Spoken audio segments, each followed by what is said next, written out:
খ গ। ও কালী, কত করবি আর? তোর বাপ ঘর বাড়ি বন্ধক রাখছে তোকে বিয়ে দিবার লাইগা। আজ সকালে কথাবার্তা পাকা হয়েছে। কিন্তু মা, আমি তো এখনো ছোট। বাড়ি ছাইরা তোরে ছাইরা কেমনে থাকবো? আমি তো কিছু বুঝিও না। ছোট? তোর বয়সে আমি 2 ছেলের মা হয়েছি। পড়া তুই আর রান্না শিখ।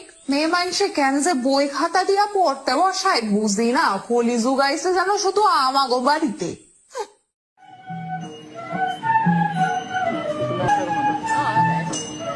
এ মা, এই তো কালো মাইয়া, মুখে তো কিচ্ছু রূপ নাই। দেনা পাওনা দিল এই মাইয়ার আমি বিয়া করুম না। দেখ দেখ কেমন দেখতে। ছি ছি, একে বিয়ে করছে বিশু? এই কালো মেয়ে, কোথায় বিশু, কোথায় কেলো মেয়ে? এর চেয়ে আমার মেয়েদের বিয়ে করতে পারতে বাবা। মা, আমার গায়ের রং কালো বলে কি আমি দেখতে খারাপ? তুই তো কইছস আমার চোখ দুখানি কত সুন্দর, আমার নাক, আমার ঠোঁট, এগুলো সুন্দর না মা? হ মা, তুই রূপে নয় মনের জোরে সুন্দর। তোরে যারা চিনে না, রং দেখে বিচার করে, তারা তো অন্ধ। কৃষ্ণ কলি আমি তারে বলি, কৃষ্ণ কলি আমি তারে